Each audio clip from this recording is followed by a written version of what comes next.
Bryce Underwood is a Michigan Wolverine, and we're going to talk about it today with On3 Steve Wiltfong, who Steve just broke some big news that reveals what went on behind the scenes leading up to Underwood's commitment to Michigan. Man, what a crazy day it was in college football recruiting. Thursday's got to be a top 5 craziest day in recruiting. We had Julian Lewis commitment to Colorado around noon. He did it on the Pat McAfee show. It was huge, but who knew what was still to come? We had no idea that Bryce Underwood was just a couple hours away from flipping his commitment from LSU to Michigan around 7 p.m. You guys saw it. I saw it. Hayes Fawcett. I'm in my kitchen cooking dinner. Hayes Fawcett drops an edit around 7 p.m. Bryce Underwood, a Michigan Wolverine. It's been a crazy 12 hours since then. And guess what? Michigan is trending for more elite recruits. Steve Wiltfong's been reporting on it all evening, all morning, all day. So we got him on this video, and we're going to go behind the scenes of what went down between Michigan, LSU, and Underwood. So before I get into it, Michigan fans, do me a favor. It's an exciting time. Smash that subscribe button. We are going to be talking Michigan recruiting all year round. So jump on board, hit subscribe. All right, let's bring in the great Steve Wiltfong. Michigan did it. They pulled off maybe one of the biggest recruiting wins, definitely in the NIL era, but maybe one of the biggest wins since you and I have been covering recruiting in the last 20 years. So, Steve, take us behind the scenes of what went down with Bryce Underwood in Michigan.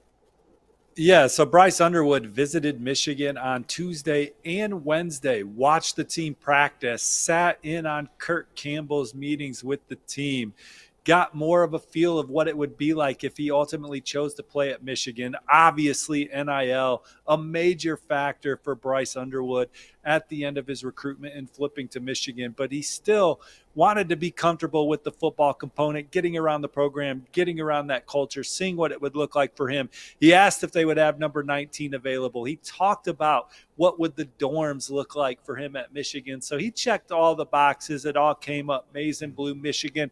And Josh, I wonder if there will eventually be another Wolverines special commemorative edition, hardcover national champ book for down the road from On3's Michigan affiliate, with them landing Bryce Underwood. That's certainly the plan, getting the number 1 recruit in the country in the fold. Steve, you've done a phenomenal job reporting on this Bryce Underwood situation. And to be honest with you, we went to go tape yesterday's Wiltfong whip around, and you told me, we didn't have it in there, but you're like, hey, I want to talk Bryce Underwood. And you made a point to say that Michigan is not out of this. At the time, I don't think you knew about those secret visits, but you had a feeling that something might go down between then and signing day, huh? Well, I think we knew the whole time that Michigan was going to make it very hard on LSU to keep them in the fold. And so we're just waiting for the situation to continue to develop. And obviously, yesterday was the day, right, for it all to come into fruition. And even his commitment, I'm told, was quick. Like, he just called and said, hey, I'm coming. So took the visits during the week. Obviously, all the NIL infrastructure resources gets ironed out. Some conversations are had with the family. And he is staying home and playing for Michigan. I think his family wanted him at Michigan. He came around on it as he continued through his process. He's got a lot of reasons to, look, anytime you report on Bryce Underwood right now, everyone's in your comments talking about it being solely about NIL. But if he thought Michigan wasn't going to be able to develop him, if his family thought that Michigan wasn't going to get the best out of him as a player, he's not going to go to Michigan. So getting to those practices, getting around the staff, continuing to talk to him, seeing the culture. I mean, Michigan is the defending national champs. They did just have a quarterback go in the first round of the NFL draft, and they want to quickly get back on track with this recruiting class and next season, and they'll be heavy in the portal. Because this season, Michigan's playing hard. They got a game against Northwestern on Saturday to become bowl eligible, but it's unacceptable by Michigan standards. And so they're getting a lot of investment. They're pouring into this program to make sure a season like this doesn't happen again. They're going to have that quarterback room right for years to come and go from there. I mean, crazy to say, but this down season might have been the best thing for Michigan moving forward. They kind of had a wake-up call that, hey, this is the NIL era, and you better be, hey, if you're going to be a Bear, be a Grizzly Bear. And that's exactly what Michigan has done. They flipped Bryce Underwood, the number 1 overall player, the number 1 overall quarterback. They've landed 5-star offensive tackle Andrew Babalola. They flipped defensive lineman Shamari Earls from the Georgia Bulldogs. They flipped DB Elijah Dotson from Pitt, Benny Patterson from Cincinnati, Jamar Browder from NC State, and Steve, we're not done. Michigan fans, taking a look at this. Who could be the next big flip for the Wolverines? We got a 5-star offensive tackle who's committed to Bama. Wide receiver Derek Meadows, we've talked a lot about him on this channel. He's committed to LSU.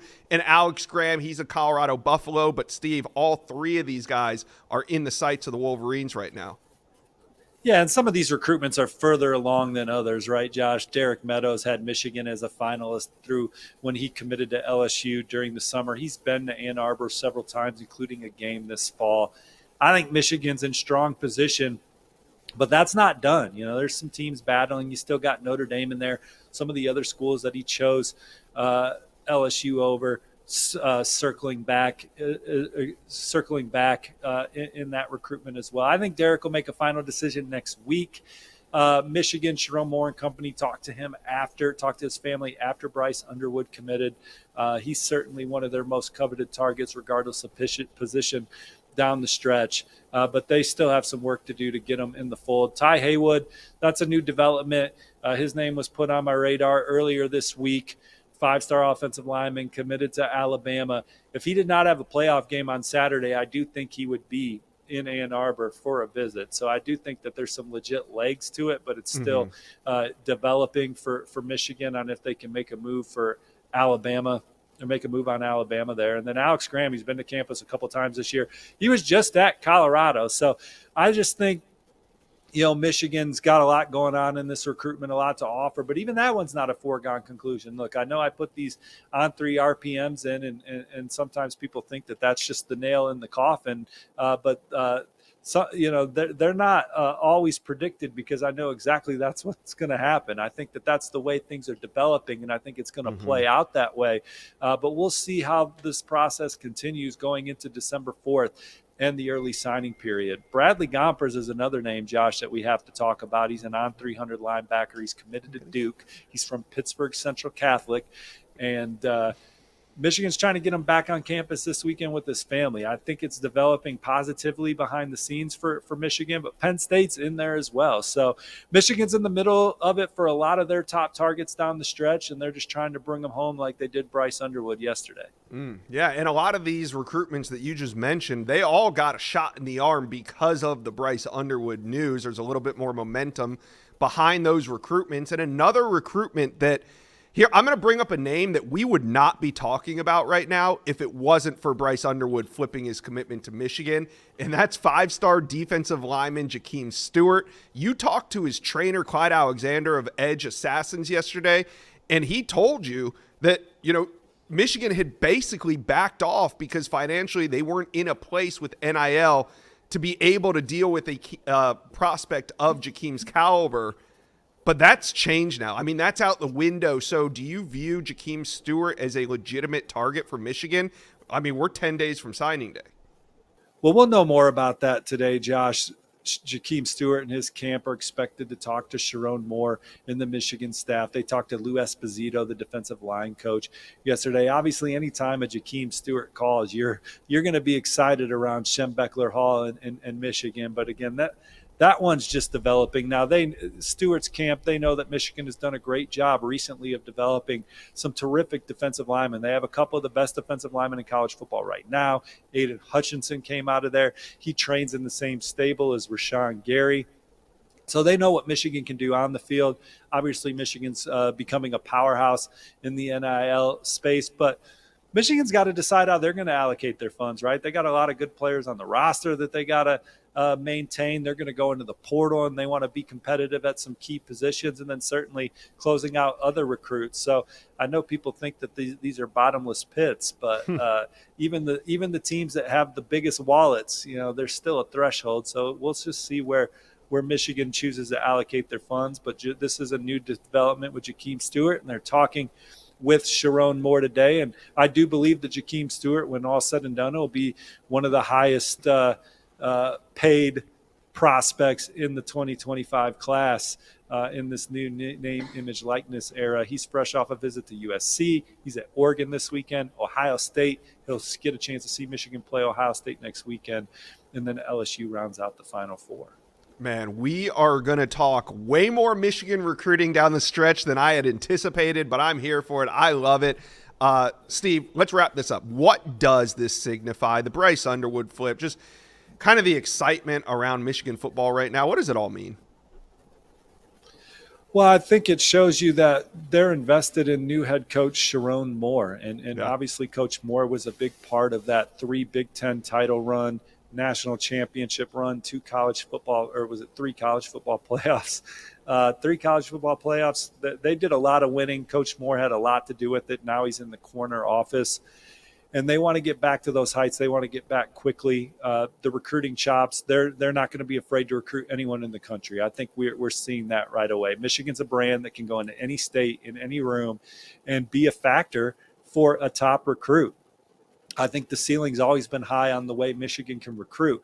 And I think Sharon Moore is the type of head coach that can take it to that level consistently. Michigan's always been a great identify and develop and scheme program, obviously with what they did under Coach Harbaugh.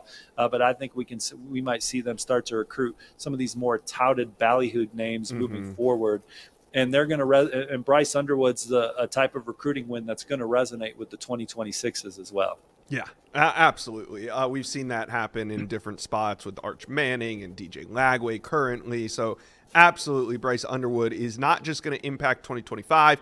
He's going to impact 2026 and beyond. So Michigan fans, I can't believe we're here. You guys probably knew this was happening all along, but talk to me and Steve. Who's next? What do you think Michigan's going to do between now and National Signing Day? Talk to me and Steve. Let us know. Comment section below.